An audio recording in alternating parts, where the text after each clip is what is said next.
because they're really having trouble here in the beginning of the season. Maybe they do go for something like arranging a team comp into a split push where someday gets to play Fiora or split pusher and actually try and separate him from the rest of the team and do some solo work. We'll have to see if Someday's back is strong and ready to carry like they want him to.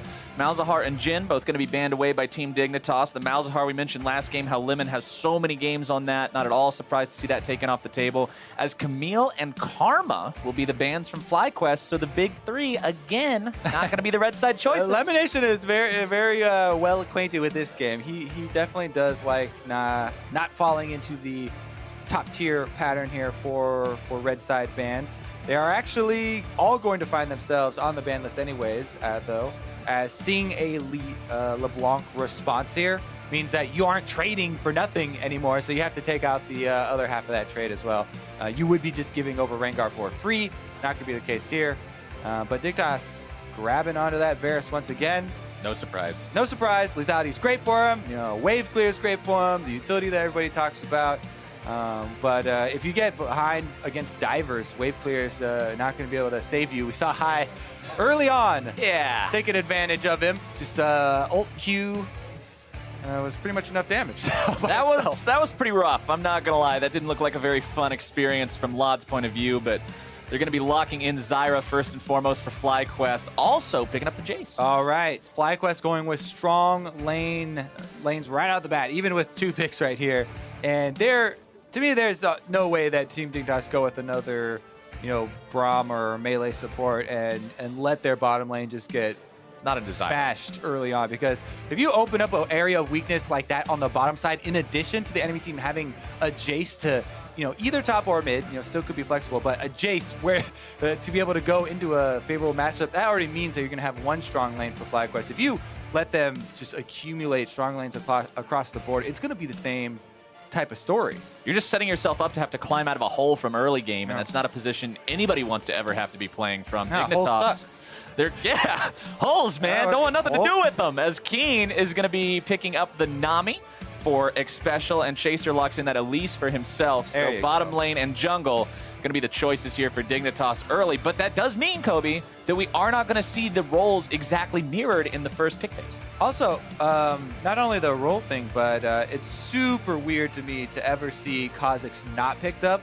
Yeah, it's kind of peculiar, huh? I'm very biased. That's weird. Because I spent most of my time recently on the champion, but just feels so strong, especially with Rengar, being off. That seems like super clear #1.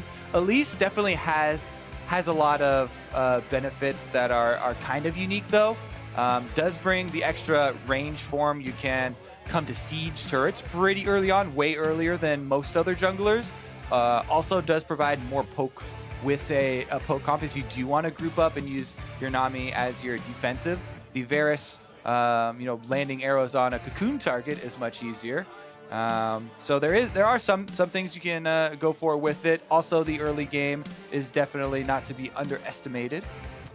Just now noticed that FlyQuest has both Shen and Jace locked in. As we said, Jace can go mid lane. Yeah, that's true. But it's unusual to see it, right? Normally he is played top lane, so going to get to see that flex. That will be fun.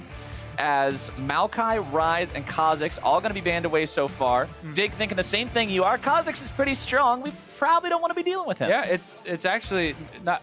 Maybe this is the first time I've ever seen it get to the second ban phase without him being jumped on immediately, but FlyQuest just... We saw how successful the Shen was for them and their playstyle. They have balls always on a tank, and him being on the tank that can join the bottom side of the map puts so much pressure on Team Dignitas to create early on. Create before level 6, create top side, and Balls is actually just fine playing super defensively and farming. So they've really shown that the dedication to this strategy here for FlyQuest as they come through once again with misfortune as well. Corki going to be picked up on the side of Dignitas. We've been seeing this pick do a lot of work from the mid lane, so Dignitas deciding, hey, that's going to be the answer to the problems we were experiencing before, and Gangplank. Yeah. We talked about someday carrying. Here you go. I think the Elise pick definitely did signal towards this and kind of give it away a little bit, as Team Dignitas are just going super all in on this range damage. Super high damage, super high poke. Gangplank can also chunk you out very heavily under turrets within siege mode, and also gives you another form of disengage. When you kite back through a Nami wave, through a Gangplank ultimate, with all of these ranged champions kind of spreading out and trying to DPS while they're kiting, you can really get caught in an overchase situation. Yeah, we got something else, man. We got something else in store. Is back. I was really hoping that the last round of buffs would not bring her back.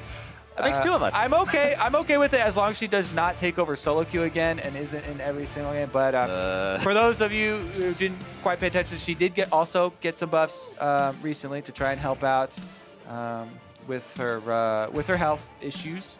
But we shall see how well Moon can actually pilot this champion, because this is a super interesting jungle matchup as, like we talked about, Kha'Zix went to the second ban phase, and they also added on the target ban of the Evelynn, which is very Moon specific. Yeah.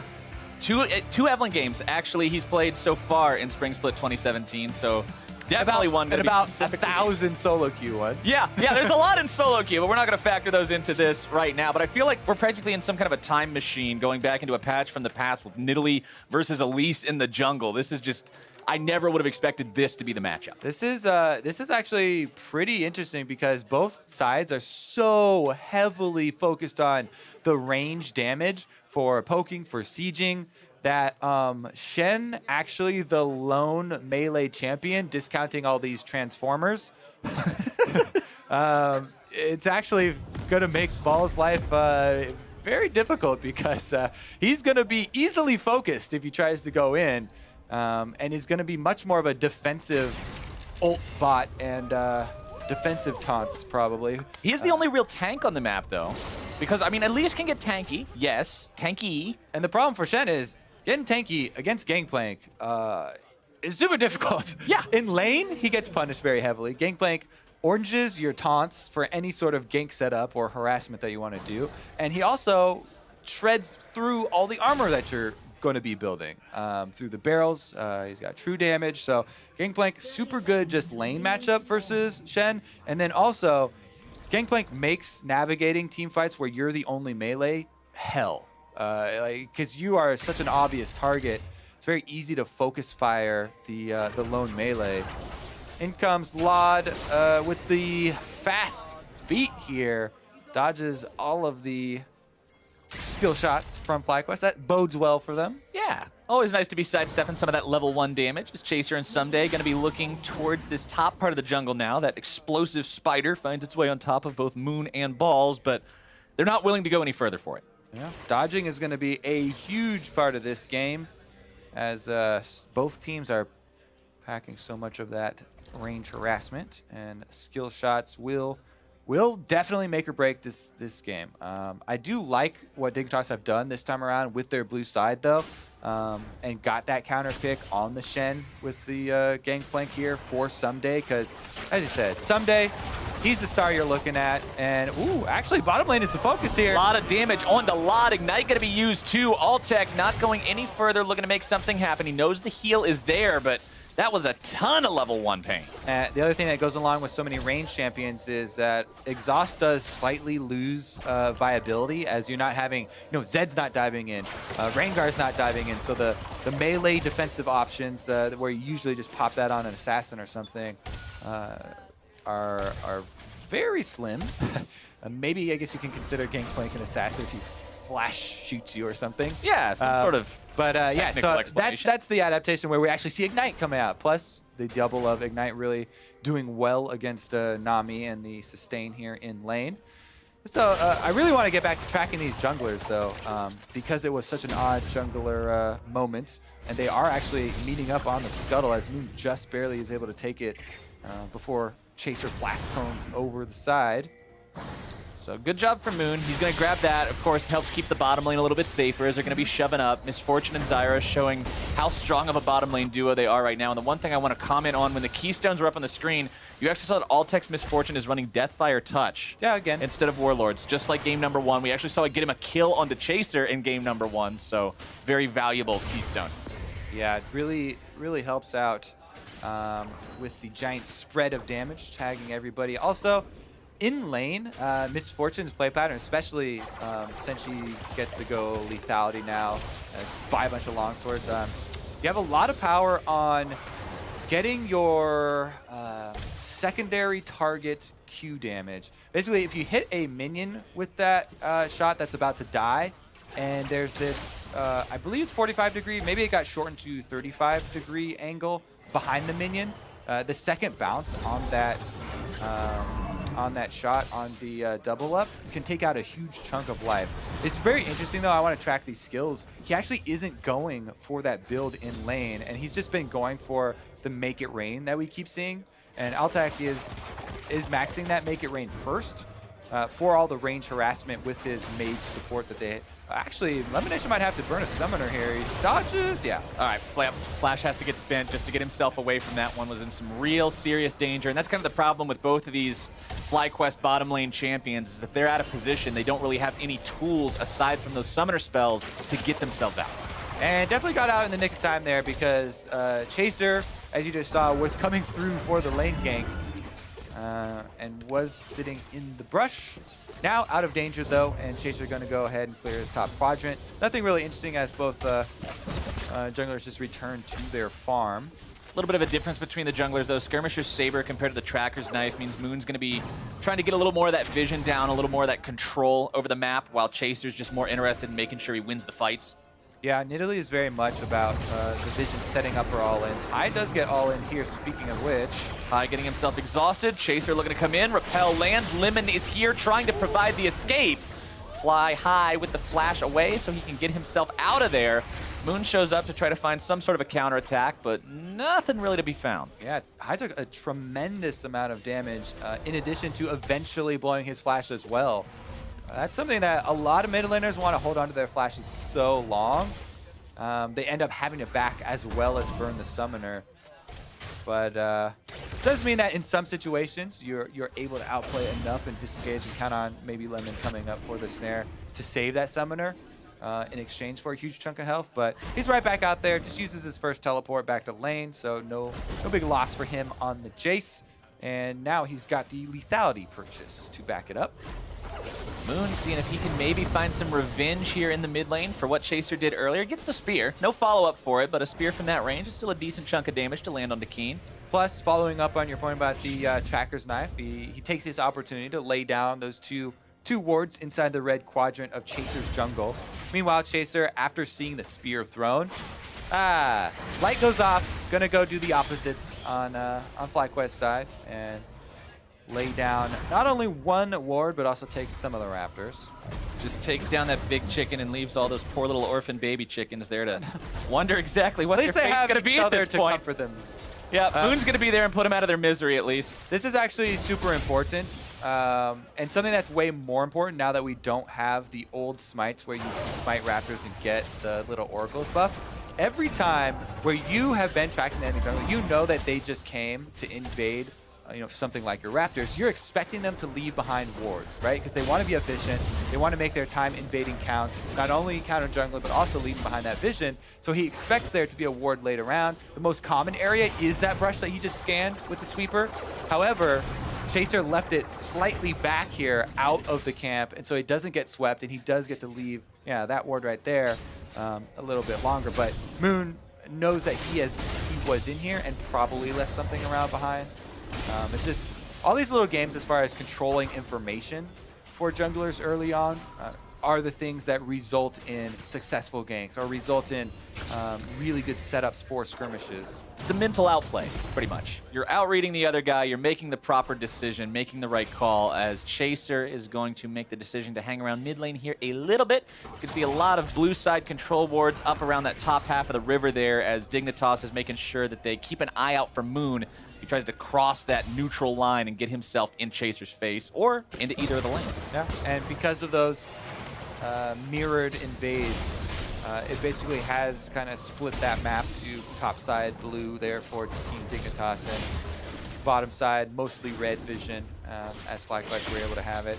The wards that Moon placed with his Traction Knife just expired, but they did see Chaser head over to the red, so they can continue to track him. High grabbing himself a blue buff on Jace means he's going to have a lot of ability to spam all of these moves, get himself in a spot where he just can constantly put whatever kind of pressure he wants onto both the lane and to Keen. But of course, you can't exactly look at Corki laying down a very strong champion in his own right, especially now with that Sheen. He's going to have some serious trading potential too. Yes, he is. Corki, no slouch. I expect High also to, once again, go for that Edge of Night rush, just to be able to block one of the big poke abilities, because so much of this team is going to be just ranged warfare as everyone's firing across their skill shots and waiting for the right number to land before trying to execute someone. Looks like we do have a grouping on bottom lane. Dig tries to make a play, but Fly has the setup, looking to return the favor. First blood goes the way of Lod, but it's going to be retaliated upon. Xpecial now going to be number 2. Can they make it 3? Lod trying to get himself away. High closing the distance. Package delivery. Going to be keeping that 80 carry alive, but it's 2 for 1. FlyQuest. Keen sliding into bottom lane is able to cut it off there so they don't get another kill. But still, the grouping for FlyQuest, 4 greater than 3, even though Chaser was moving in again for another lane gank. The prep from FlyQuest was just more of a commitment. I didn't see where Balls was and why the Shen Standing Nine didn't come in to complete the 5-man from FlyQuest. But maybe in the replay we'll get a look here. He is right in lane up there trading with Gangplank, so maybe he didn't want to get chunked out, or maybe he just didn't have any time to react. Lemon got absolutely annihilated. They probably could have killed him through the 1099. So, but anyways, FlyQuest, as we said, with the extra members there, High was first to roam, so they were able to pull that off, which is pretty risky considering they did hear that Corki had the package, and pulling off roam play like that when you know Corki has the package is pretty risky, but High had such an early roam on Keen once again, and was able to make it work for their bottom lane. To see how Dignitas decides to respond to this. They're still very far forward in the lane. They're still maintaining this pressure that they found for themselves earlier. CS still dead even too. Yeah, CS looking good pretty much across the board for them. The jungle numbers, we tell you that they lie to you, and to a degree they do. Yeah. But Moon has also been out camping Chaser, or out farming Chaser as far as the individual camps are. Yeah, that's a good tab to keep track of the gold as well as experience levels. Just to update on the gold levels. He does have 1 extra kill for Moon, but that doesn't make up for the almost 1,000 gold lead he has. He has over 800 gold lead over Chaser at the moment, so that's more than just the kill, considering Chaser also has the assist. Plus, you can very clearly see the level advantage. Oh yeah, Moon doing some good work on this Nidalee, and if we all remember the age of Nidalee's past, where she was in pretty much every single game ever, she was a very, very effective champion when it came to farming the jungle, clearing those camps, and still finding a way to be involved in the game anytime she was needed, as Moon continues laying down vision in the enemy jungle, just trying to always keep an eye on where these rotations are going to be, now trying to steal away some of the Krugs from Chaser. Grabs a big one and heads on out. I'm really looking forward to the development of the team fight between these 2 squads, because the absolute lack of front lines, barring a Shen taunt flash from FlyQuest, and the basically both teams are just packing a ton of artillery and waiting to see who gets the first hit to actually try and capitalize on them. It's all about who can dial those shots in. Whoever actually has the accuracy behind all those big long-range abilities is going to be the one who wins. And, you know, your homework that you do beforehand, setting up the vision enables you to land skill shots. So keeping track of all the wards around things like Dragon that are right now controlled by FlyQuest is also going to be important, because those are the things that do enable you to land a lot of them. That being said, Someday is off to his Trinity Force already on Gangplank, and the Shen Gangplank, Farm Fest definitely feels good for the Gangplank, as Someday Ultimate is available and technically Teleport is as well, but bottom lane looks to be a target once again as FlyQuest push him under. And that Trinity Force is going to be up pretty soon on Keen as well. Once you have that double Trinity power spike, things can start to get a lot scarier. But FlyQuest are looking to make a play in bottom lane yet again. Xpecial going to be soaking a lot of damage coming out from that Shock Blast, enchanted with the acceleration gate. Heals himself back up a little bit, but he's still got to be respecting FlyQuest's potential to make another 4-man play. And FlyQuest, they just back right off and head back to farming because of all that vision we talked about. They see the answer roam here from Team Dignitas coming down, and they immediately back off, get position, get blue traded off, and then get mid-wave shoving as well. And Hai even looks for a roam top. Let's see if they can make this work on Gangplank, because orange does get you out of the taunts, but Hai can also close distance and add his slow. Looks like some good shot calling or some warnings from Keen here to tell someday that Hai is on the way up. And a little bit of a follow as well. I popped the Edge of Night as he was going up there. Doesn't decide that he wants to go for any sort of a crazy berserk type of a dive or anything like that. Not really willing to push those kind of boundaries just yet, especially not with Keen having the package ready to deliver. Only about 1/4 time left on that, though, so we're likely going to see the same thing that happens to a lot of early game Corki packages, where they just sort of get left on the porch. All right, there it goes down right there. Hai jumps into it, takes a bit of damage, and Keen slightly wins the trade. Good enough. Good enough. About all you can expect out of an early game package usually, as FlyQuest going to be hanging around this river area, getting a little bit of vision down into the enemy jungle, trying to clear out what they can, controlling the entrance towards where this Drake is, and we might see attention turn to this if either team gets an opportunity soon, but we also got to remember Turret First Blood still available and up for grabs. Turret First Blood is available, and the mid lane turret has been taking a beating here from Hai, the constant pressure, and they're looking to capitalize on it as well. But Keen focuses on the minion wave, clears out all the minions, and puts a stop to that. So that means that Balls has to go back top to try and put a stop to this Gangplank. He's melting the turret. Yeah, if you just, the mid lane turret might be low, but if you just let Gangplank wail on this top lane turret, it's going to be going down first, just setting up more barrels for himself, trying to find this kill. He already used his orange. Gets himself taunted up, pops the ultimate, has to go in full retreat, and Balls keeps that turret alive. I wonder if the ultimate usage is going to be enough to prompt some dragon poking around here. Or maybe even just a return to bottom lane. Because it is a very big ability. Down. Block gonna go ahead and fire off that chain of corruption in bottom lane. Stranglethorn's counterattack, bullet time coming out too. Chaser's gonna be bursted, so is Lod. Double kill for Moons Nidalee. That's the kind of damage that FlyQuest need. Now it's a race for the turret. They're gonna be able to get it. Someday we'll eventually be able to answer topside, but the kill's going over to FlyQuest first, and they just barely get that first turret. Someday tried to race in there and beat him to the punch. Not gonna be the case though. Drake on the table next. Sometimes all you need is just a second to get that extra gold for the Turret First Blood. FlyQuest deciding that one objective is just not enough. They're going for the Mountain Drake now too. Shouldn't be any sort of a problem taking this one down.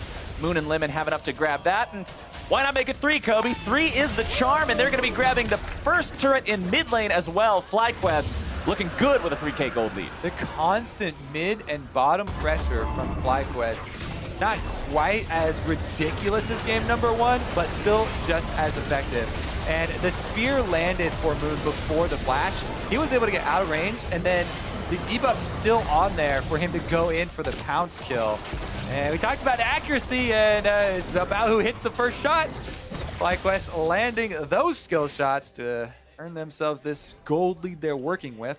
I still do put a lot of weight into Gangplank farming up though, and being wary of Gangplank, because just as easily as that fight was super explosive and FlyQuest got some very quick kills, the skill shots could start coming in from Team Dignitas and land in their favor as well. Gangplank ulti going to be called down. Heal pop to get Elimination out of trouble. Wanted to make sure he didn't sit there and endure another volley of those cannonballs, as the mid lane tier 1 going to be taken dangerously low on the side of FlyQuest. Yeah, they get it low, but both side lanes pushing for FlyQuest, and they've got minion pressure, so that's going to alleviate anything that Team Dignitas were trying to create around mid lane. Seems like FlyQuest just, again, another step ahead. That Shock Blast doesn't land. But he's got Edge of Night, so you can't really counterattack him. Yeah, protected there, goes in for a couple shots. Chaser grabbing his own blue buff. Not really worried about passing that one off anytime soon. Just going to be picking that one up as the Elise. One thing I'm going to go ahead and comment on too is you're seeing with the Nidalee build, Runic Echo's done. Second item is going to be what looks like Lichbane. So going for that big burst cape of a build. Lod barely getting himself away from the bullet time. Yeah, the Lichbane or Iceborne Gauntlet, whichever one he does buy, merely having a Sheen right there adds so much to not only your execute for if someone gets hit by the skill shot, but also could help out if they're spreading the map and trying to take down turrets as well. Speed that process up a little bit. Interesting. He will be very squishy, but everybody's squishy in this game except I Falls. feel like that's just kind of the nature of this game is you're going to be squishy, so just turn yourself into Ballistic Missile Nidalee, and when you go in there, make sure somebody goes down with you. Maybe we see him get a Zonius so he doesn't perish on the way out as well. But yeah, this is going to be a game with indexing very heavily in dodge skill. Moon and Lemon hanging around the enemy jungle, laying down a couple of different wards. Going to be seeing that blue buff is not available for the taking, so they just head themselves on out. As Laud's going to be firing those piercing arrows here in mid lane, shoving this up as well. He's fallen behind Altec's Misfortune a little bit in terms of farm yet again. I mean, yeah, they once again, they focus the bottom lane, play after play down there, forcing them off. Dignitas, though, they finally wear down and take out the mid lane turret, really closing that gap a little bit in terms of gold as well as area on the map. That being said, though, all their vision is defensive. You can see that they're backpedaling right now for the most part. Dignitas, 2,000 gold down, 3 kills down, but the turrets are all tied up, which is something that's keeping them in a decent enough spot this game. Rift Herald was not taken this game. Last time around, we actually saw FlyQuest so far ahead, they felt comfortable taking that seldomly grabbed objective. This game's a lot more in normal territory. Yep, much closer.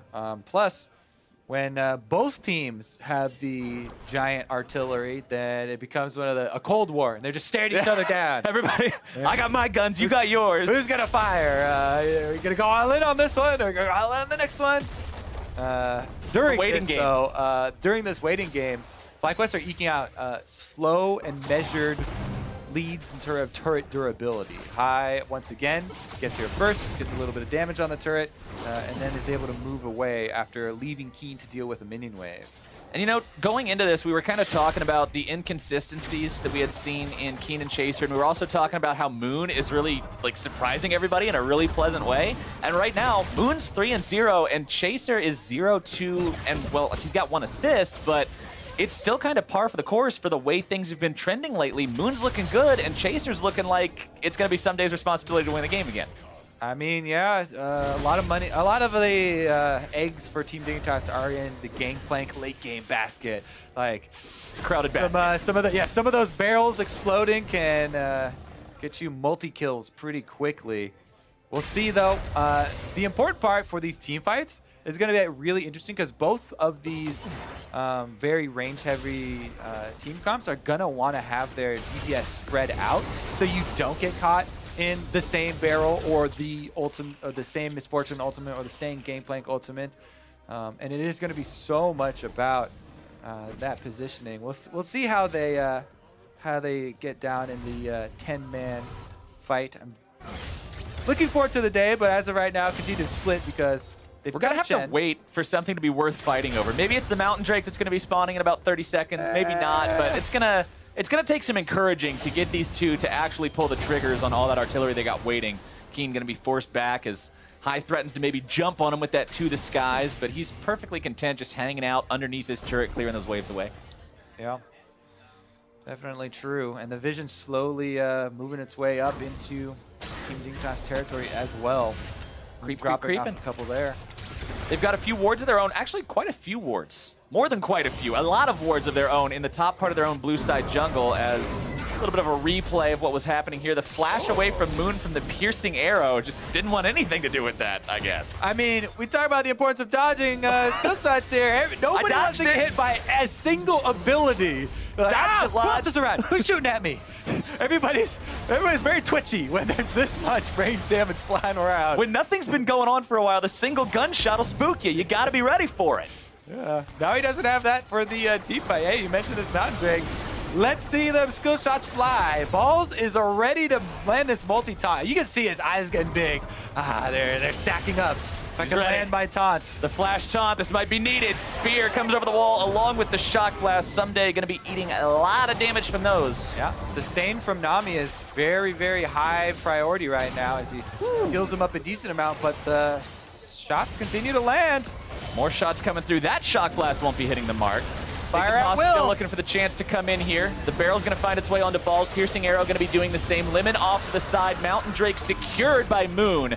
FlyQuest grabbing themselves that one. Moon's at about half HP, though. Got to give him a little bit of time to heal back up, and we're back to the farm game. Yeah, I mean, it's pretty difficult, right? Because most of Gangplank spoke you kind of have to walk into, and if FlyQuest have positioning around the objective already, the Nidalee and Jace poke is super duper long range, and while Varus can match that, the Elise can't really, right? Kakuni's gonna have to dodge something first to get into that position to then try and land it. That being said, if that thing does land, it's more effective because it makes everything else land on top of it. One thing I want to go ahead and point out, just real quick, Medjai's Soul Stealer on Moon's Nidalee. If that doesn't say, I'm gonna farm you guys and I know it, what does? He has had such a confident split here on FlyQuest. We talked about his demeanor walking around, and his smile on his face is great to see. But yeah, the Medjai's picked up. He's definitely feeling the advantage here in the poke wars. Can't really blame him, as he did get the early 3 kills. He already had some stacks on the ring, and so you feel like, hey, if I just get a couple more kills, my ring's gonna cap out. I gotta increase my limit, right? Yeah, gotta have that upward potential to keep on stacking and keep on getting more and more ferocious. It does feel like it dissuades the all-ins, though, like jumping in for the executions now, because go down, you lose a lot of them, but I do like the pickup. Bottom lane, tier 2, taken down by High, increases that objective lead 4-2 in terms of turrets, 2-0 in terms of Drakes. And talking about these long-range champions, just the nature of what this matchup looks like so far, those Mountain Drakes could end up mattering a lot as we go further and further towards the late game. Yeah, I mean, it's helping them wear down these turrets a little bit quicker. FlyQuest do have that split advantage that they've been using High and Balls on, just like they had High and Balls split pushing last game. And the 1-3-1 is working out for them. Team Dignitas, as we said, they benefit so much if FlyQuest are funneling in, if they're walking towards you. It makes it so much easier to land barrel chains, easier to land any of the AoE as well if they're coming through these corridors or even through one of the lanes that you really want to take advantage of. And you saw 2 piercing arrows actually come out from Lod there. They both found their way onto Moon, and then Moon just healed them both right back off. Almost completely, so... One of the buffs that she did receive as well, so... Pretty much a stalemate between those two as Someday just continues piling more and more money onto himself. You can see more lethality items heading his way. Edge of Night. If it's hard enough to kill Gangplank when he's got oranges to get out of trouble, now he's also going to have an extra spell shield to get out of trouble. It's going to be real hard to actually pin this guy down. To get into trouble? Yeah, to get into... How's he ever even going to find his way into trouble? All right. He'll be strong. He's going to be very ferocious. And I mean, if there's one guy that we can talk about saying they're putting all their eggs in the basket of him winning, a top-tier top laner like Someday, that's the kind of guy you can I want to see some sick triple barrels, some flash parlays to execute. I want to see some frame-perfect barrel timing, the kind of stuff where you drop the barrel like as it's exploding. Yeah. That's what I'm waiting to see from this guy. Well, time ekes slowly onward. Still just a 1-4 game. Very low kills overall. As both sides now going to be looking towards this Baron more and more frequently. As if a big fight does happen with a damage-heavy composition, you can take it real quick. And remember, in a game full of snipers, high ground is the #1 most important thing here. So you get the extra vision with your ward work that you're doing right now. You want to be able to shoot over these walls and find people in the corridors. FlyQuest have a pretty good advantage here with the red side. They force Team Dignitas to walk up through these jungle corridors that they can put some wards in, so it makes it way easier to land your skill shots. And super scary for Team Dignitas to ever come and try and even check this Baron area. And they really are doing that, getting the extra line of sight. I believe it was earlier. It was a little bit earlier this season. We saw a game. It was an Echo Fox game where Looper was 0-0-0 on Swain until 42 minutes. And right now, the Corky of Keen is 0-0-0 at 27 minutes. So I want to see how long he's going to sit at 0-0-0 in this Cold War type scenario, because he might just beat Looper's record in 2017. All right, well, we might have it. We might. Where is he right now? He's heading bottom lane. Does not have a package, so he's constantly on clear duty. He's always having to respond to High's pressure in the bottom part of the map. Very true. And here it is. This is the gameplay we talked about. Getting that vision advantage, forcing them to walk towards you through small corridors so you can land. Counterattack onto Someday. Damage going to be coming through. Bullet time over the wall. The burst is there. Moon's on a rampage. Now High's going to be looking for more. Grabbing Lod. Falls with the flash into the taunt. Keen going to be the target next. Exhaust onto High. 2 for 0 for FlyQuest. Baron is now the call. That feel when you land your flash taunt and, oh, I'm too far ahead of all my DPS. There's no DPS to back it up. It doesn't matter, though, because they took out the gangplank. Someday doesn't even, he can't even use his ultimate. 27 more seconds. Are they actually going to try and stop this? That would be suicide. Yeah, there's no way to go in there and really do anything about this. And another FlyQuest Baron, 29 minutes into the game. These guys are so good at finding 20-something minute Barons. Yeah, man. I mean, the War of Snipers is all about getting the advantageous terrain. They're able to do that, and look how easy it is to land not only the skill shots, but the good AoE from the bottom lane there of FlyQuest to absolutely annihilate the high damage from Dignitas. And yeah, there it is, the flash taunt. It was a really good flash taunt, to be honest. It was really good. It's just the coordination wasn't quite where they wanted it to be, but Drake also now taken by FlyQuest, their third of the game. That's going to be a Cloud Drake on top of those 2 mountains, and he's the last little elemental guy that's going to be showing up this game. From here on out, it's Elder, Elder, Elder. If the game even lasts that long, FlyQuest are looking pretty ferocious with this Baron buff. Yeah, they've just got so much more, vision to work with as well. Baron buff empowering that 1-3-1 that we talked about with, High and balls means that they are going to just corral Team Dignitas inside their own territory, ward up both sides of their own jungle, and eliminate most of the opportunities for income here, as Team Dignitas are struggling even to get the CS that are being pushed into their inhibitor turrets. One more auto attack onto this tier 2 will take it down. Moon just walks up and finds that pretty much for free. Also going for the Athene's Unholy Grail as his next completed item. So you've got like the super greedy carry item and the Medjai's Soul Stealer, and then you go right back towards support in Italy and say, no, I'm not going totally greedy. Hello, the AP works for increasing your heal as well. It's a medic build. Oh yeah, that's right, it's medic in Italy. You've got stronger med kits to distribute to your team so that they won't die as much. Speaking of dying, that bottom lane inhibitor turret is nothing but ruins now, as High made very short work of it, now pressuring onto the inhib itself.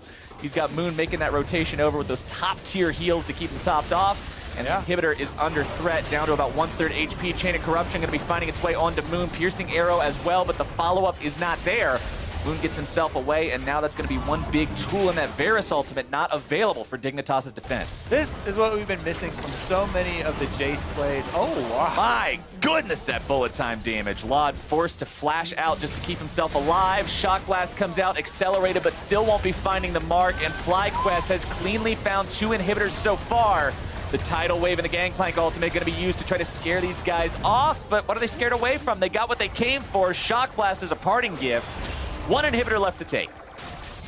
And just like that, your base has been reduced to almost nothing here for Team Dignitas. Super minions will be flooding in. It's only 32 minutes into the game. FlyQuest have full dragon control. They've got full map control. They've got the extra globals here. They even have the extra range on their damage, and it's just been complete and utter control for FlyQuest. You're still, if you're a Team Dignitas fan, you're still hoping for that sick barrel chain. You're still hoping for a barrel that hits 5 people. Somewhere, and it's becoming less and less likely as, step number 1 is controlling the battlefield, and the battlefield has been under FlyQuest control since 20 minutes ago. FlyQuest now looking to get the last pieces of the puzzle in place for themselves now in the top lane. You see the barrel connect onto Balls. It actually did a lot of damage considering Balls is the tank, but back at full, dude. He's back at full because of Medkit Nidalee. No! It's a rough life for Team Dignitas. Even with the Gangplank having the double lethality into the LDR, into the Trinity Force, it's just not enough. Not unless he catches one of those real juicy, squishy targets, but try as you might, the poke will not stick. High, pressuring mid lane as well, just kind of clearing everybody out of the way, making the path to those super minions, as Laud's going to be forced to heal now. Remember, he still has no flash. Moon going to be pumping auto attacks into that remaining inhibitor turret, along with Alltech. The spears are going to be zoning them away. Bullet time comes out. Alltech going to be jumped on. Stand United, keeping him alive. High's grabbing the killing spree onto Laud. Shut down over onto Moon. Keen picks up one, but the inhibitor falls as the cost. Dignitas forced to retreat and heal as the Nexus turrets come under fire. Both of them going to be destroyed almost instantaneously. High looking to go deep. Keen is done. Someday going to be next if he's not careful about it. Chaser looking to make the play. Can't do it. Double kill for High. Someday forced to watch as the base and the Nexus are reduced to nothing, and FlyQuest grabs their 2-0. The tenacious split push gained them so much territory, and then that single play, setting up your vision around the jungle corridors, and they're easily able to make the poke land, take out Team Dignitas. What a split for FlyQuest, man. Yeah. I mean, even though they did lose their one set last week, these guys just look so good, and they really emphasize the importance of the decisiveness of your team, the focus on your win conditions, the focus on your game plan, and sticking to that. Almost every single time we had him on screen, he was either roaming to the other lane or split pushing down a tower. This is what we've been lacking from so many of the Jace players, is just constantly keeping up that pressure, right? He at no point let it up. At no point let that advantage start to dwindle, and he was just always being proactive with it. Balls as well, back-to-back Shen games, allowing them to have that extra threat for the global plays that they're trying to set up. The coherency of this team just as a 5-man unit is so fun to watch because they can execute these compositions in such an entertaining way where they always just seem to be one step ahead of their opponent. It's like watching some kind of a chess expert play against somebody who's not quite up to speed with them, and they're just like, nope, I've got 7 moves ahead of you, and we win the game. Yeah, I mean, you can definitely tell that Team Dignitas during the game are trying to figure out what the next step is, and kind of discussing it back and forth. Like, okay, we need to accomplish X. Whereas FlyQuest are just from the get-go, we need to focus that bottom lane, teleport down there. They make a couple attempts at it. As soon as they find their success, they open up the map and they're able to lay down the vision. That is basically the path for them to close the game. Yep, it was slow going for a little while, but FlyQuest still found their win. So let's send things over to the analysts to see what